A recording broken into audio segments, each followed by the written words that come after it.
I care about what's true.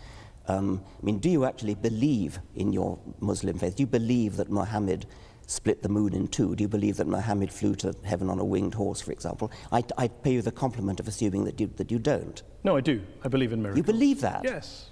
You believe that Muhammad went to heaven on a winged horse? Yes, I believe in God. I believe in miracles. I believe in revelation.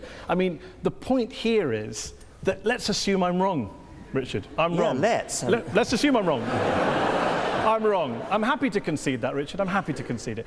I'm wrong. All religions are wrong. God does not exist. We're all mad. I care about what's true. I'm an educator. I'm a scientist. And I want people to understand the truth about the universe in which they live. That's what I care about. And I regard religion as a distraction, and in some cases a pernicious distraction from true education, which I love and value the way you value and love your God. Can you not do both? Well, so long as they don't contradict each other. Richard. As long as they don't contradict each other. But if you actually believe Muhammad flew to heaven on a winged horse, that's an anti-scientific belief. And that could be wrong. But that very well is wrong. But that doesn't change. That doesn't change. How do you know it's wrong? Oh, come on.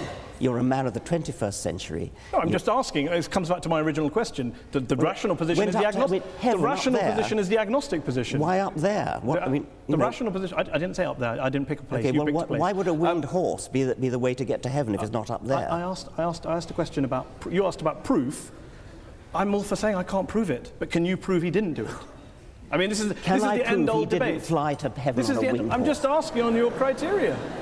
I'm just asking on your criteria. No, I can't prove it, and I can't prove it wasn't a golden unicorn. But I'm fascinated that you'd rather. I'm fascinated that you'd rather talk about what animals the Prophet may or may not have used 1400 years ago, rather than talk about what Muslims or Islam is doing in the world today, good or bad. Well, that seems to be the distraction. If anyone's distracted, it seems to be you. Well, that's your view. I'm fascinated by how somebody, a respected, sophisticated journalist in the 21st century, can believe that a prophet flew to heaven on a winged horse.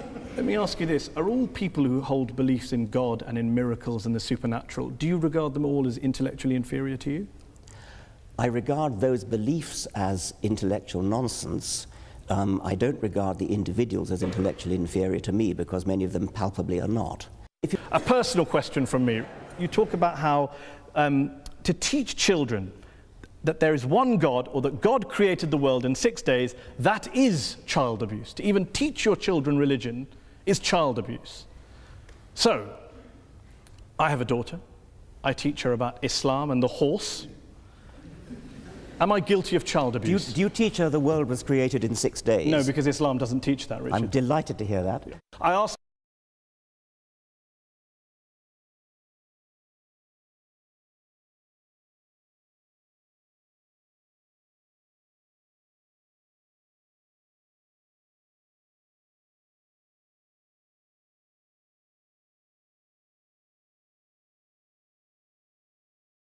Okay, let's open up to the audience. We've been talking about God, evil, war, terrorism, bringing up your children, living a good life, religion and happiness, science versus religion. Who would like to answer the first question? Yes, you? If the Almighty God appears suddenly on the cloud or on the earth or part of the universe, what is your reaction? Are you going to believe, or are you going to go against him? What would it take for you to believe in God, not just miracles? Yeah, I mean, popping his head through the clouds. Yeah, that's the thing I've worried about a lot. Obviously, it would do wonders for the book. Would the world be a better place if religion disappeared tomorrow? Yes. Despite all the good things we discussed, you recognise. It does make me chuckle that you mock me for believing in a prophet that flies into a heaven, but you believe in lots and lots of universes that you can't show me, prove to me, test to me in a lab, as a basis of getting out of believing in a God and a prophet. I'm astonished that you should compare the two. I'm comparing the lack of evidence for the two. Well, you cannot use your own intuitive common sense in order to diss physics. I mean, if you could do that, we wouldn't need physicists. I mean, they are very sophisticated people. They do mathematics. But there are physicists like Paul Davies who have dissed the multiverse theory as being nonsense. Well, Paul Davies would rather take the view that there's something mysterious in the origin of the universe, and that's another perfectly respectable physicist's view. Steven Weinberg, the Nobel Prize-winning physicist. It's respectable if a physicist holds a view about mystery in the universe, but not if anyone else holds it. If we're talking about the origin of the universe, that is a problem in physics, yes. Let's end with a couple of quick questions. If, as Christopher Hitchens, the late Christopher Hitchens wrote, religion is ineradicable, and as you put it, harder to get rid of than smallpox, doesn't this basically mean that whatever motivations you have, no matter how passionately you're driven and love for the truth, you are essentially wasting your time? I would never admit to wasting my time trying to propagate the truth, and I think I can claim a modicum of success with the people that I've who've read my books, the people who've attended my lectures.